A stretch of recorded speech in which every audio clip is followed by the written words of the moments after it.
Okay, so we continue with the aperture plates because, well, I will also show how you can clean them and put them back in again.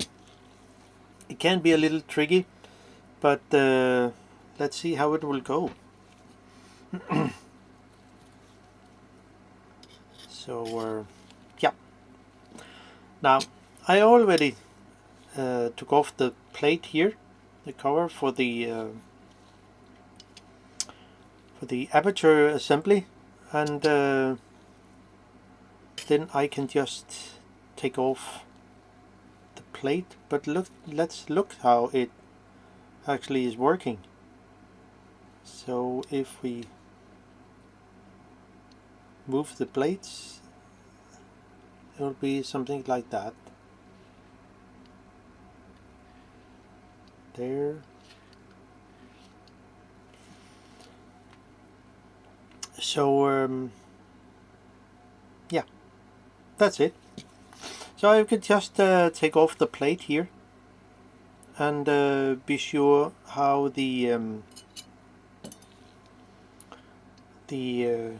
pin, this pin should sit here all the way up to here.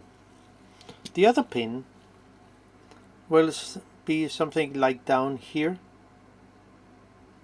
and let it stay there. Then it should be possible to lift up the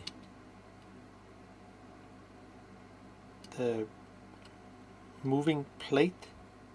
I don't know what the name actually is, but you lift it up like this, because there is a little tiny pin underneath here. That's why I have to lift it up. So if we see it from side, I lift it up like that and simply pull it out that way. Because pin that goes, this pin that goes through the hole here has to be in an upward position like that.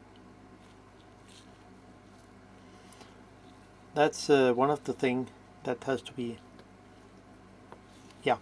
mentioned. Now the blades itself is a little tricky, and I spent some time to figure out how was this put together. And I found out the pin, this part of the the pin for the moving blade, that moved the blade. Yeah, well, I don't know the name in English, but all the blades have to go. I will show it why it is so important.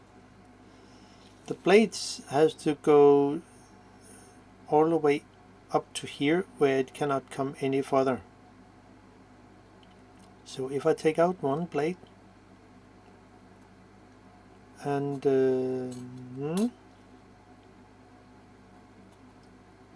show you why. This pin here that actually slide against here has to sit in that then notch. You can also see there is another one over here, and if we move one blade, we will expose. So this is how the blades actually move. It will say that pin here is going into this notch all the way, and have the when the aperture open and close, or opposite, the blades will simply move as long as one turn this plate and the other plate too. And so it's quite simple. So we can just put all the blades into something isopropylalcohol and let them stay there for a little.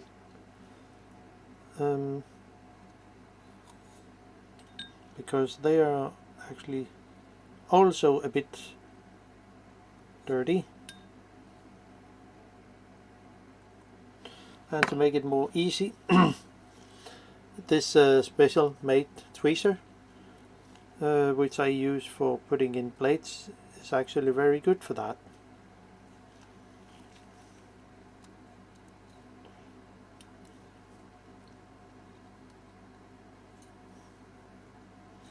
So all the blades come in here. They are all the same. Not like the shutter blades, which I said it wrong. Sorry for that. And you can see there is also some dirt around here. Probably you can see there is some dirt, which I will also clean with some isopropylalcohol, so it will hopefully run much better. Yeah, you can see there is some dirt in here, so hopefully it needs little care.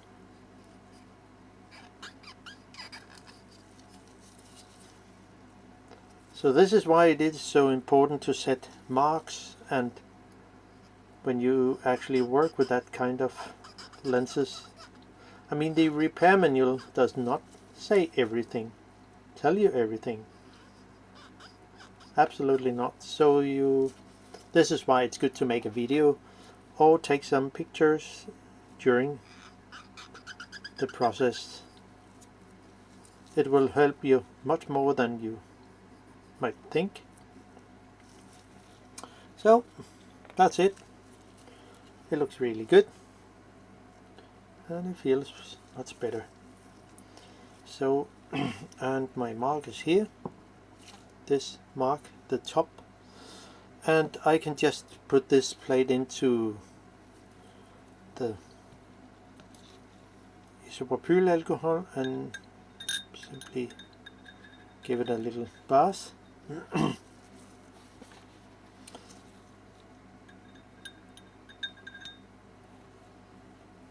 So I think it will be so good.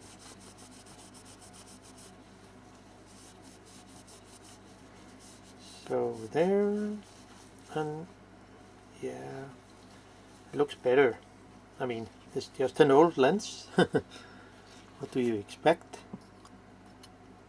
And put this in here, so it will be there. Fine.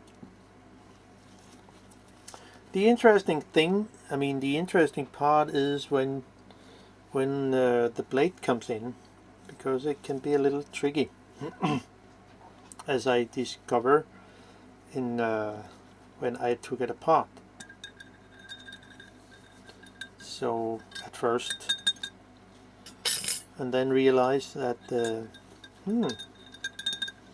it's good to have a video of how things looks inside. So now the other plate will be nice and fine, and then the plates will also be nice and clean. So much better. Okay, now time comes to the plate itself.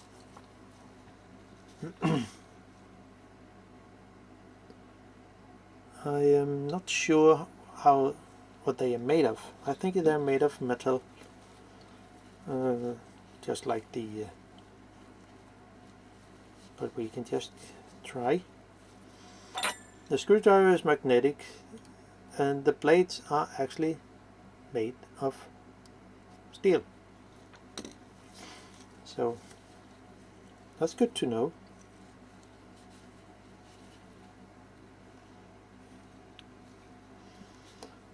And I will just speed up the process when I processing the video. I mean, there is no need for taking, recording it normal speed.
And then the last blades.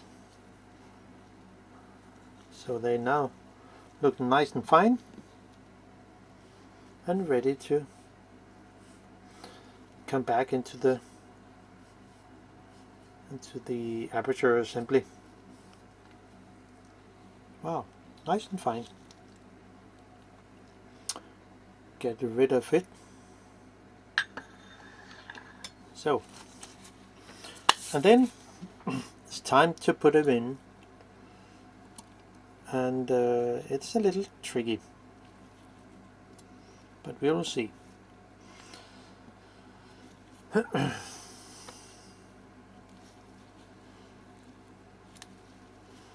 This tweezer is actually made for stamp collectors because it's very thin. So I bend it a little in the end, and it works really good to put in the blades. Sometimes a lens sucker is also a good thing to use, but I'm quite happy with this one. Now, see, the first pin here, this one, goes into to this notch here, or there. It's all the same, but we put it in, and it has to slide all the way up to the end of this one. Then the next one goes in there, and so on.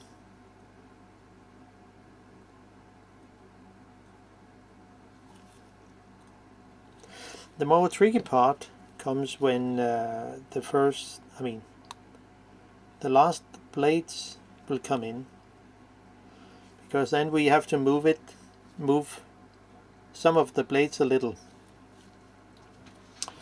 And then I will continue with my tiny lens sucker. It's a good tool.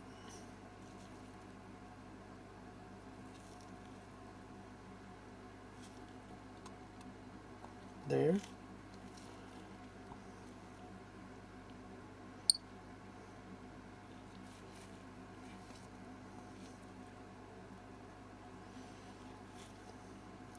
So there.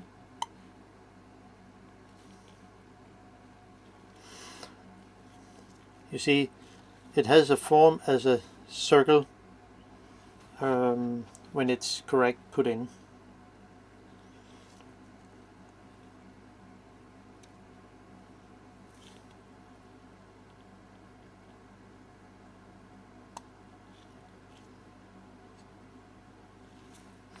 Now, you see, I cannot go any further because then the blades will not work. But then we need to lift up one of the blades and put them in, and I have to move this blade a little so it's free. Now, then comes the more tricky part.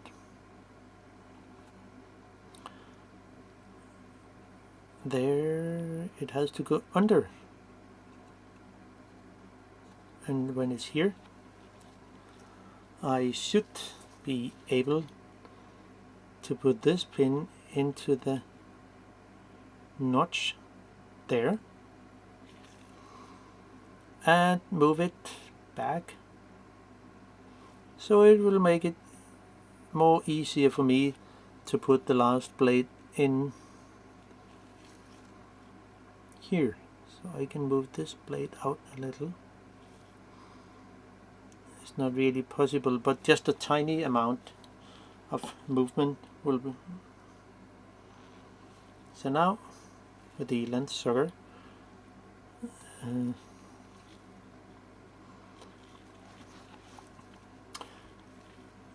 I think I can lift it up a little.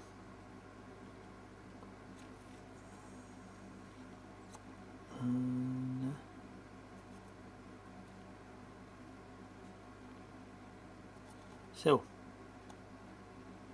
put it under, and then move it all the way up to this notch here.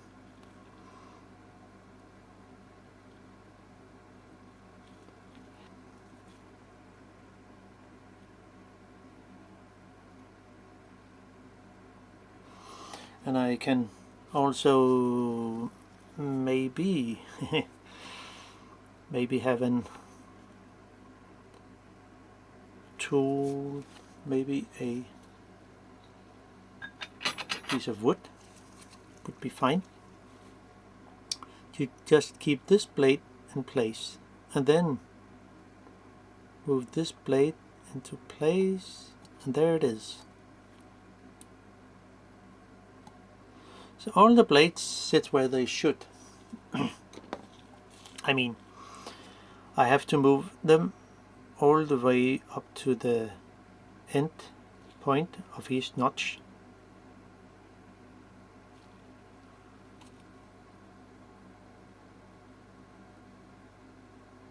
There,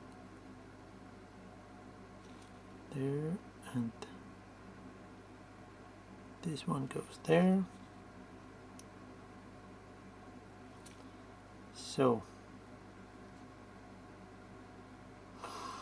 all the blades sit where they should. So now we can just go around a little and make it as a circle, and then put in the moving part, the other moving part. And remember, this one has to go in a 45-degree angle to come into the where do I have it? It will be more easy to see. So put it somewhere here. Now put this plate on, and there's a hole here. It goes into that pin here. So if we are lucky, goes there, and this pin has to move all the way over here, then it should be possible. Whew. To put it in, and then align the plates so it sits in the hole.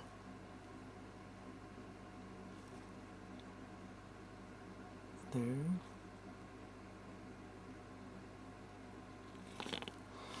Has to give a kind of a click when they pop in.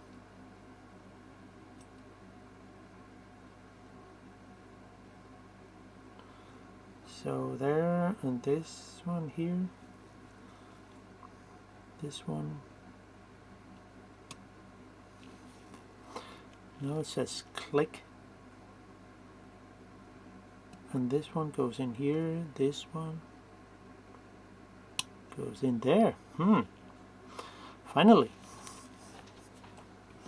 And then, hopefully, we should be able to move the under part and also close the aperture plates. So that's really good. So I will just, so I'm safe home, put this plate on again. Remember the notch? I mean, this plate can only sit in one position, so there is no problem with that. There. And sit something like that.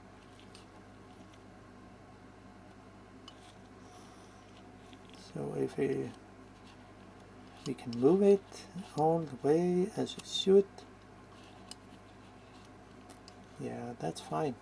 Everything works as it should. So I can just put it, screw it in. And say that's all fine.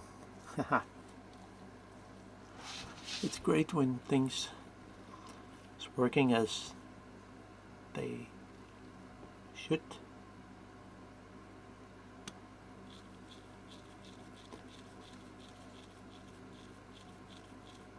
So there, almost safe home. With just 2 screws, it's all good.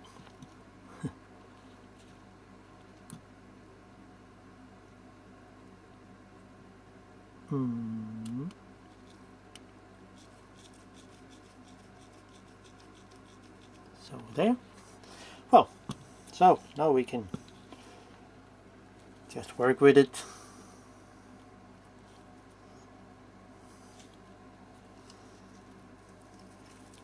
Without any problems.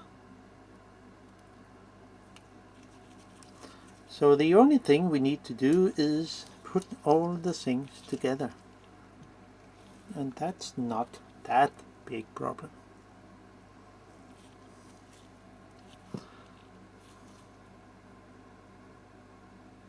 So there.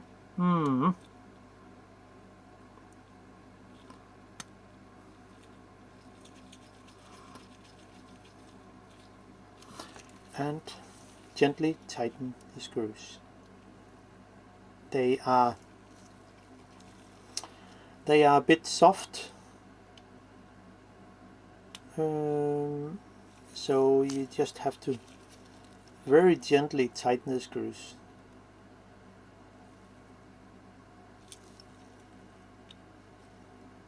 So now it is done.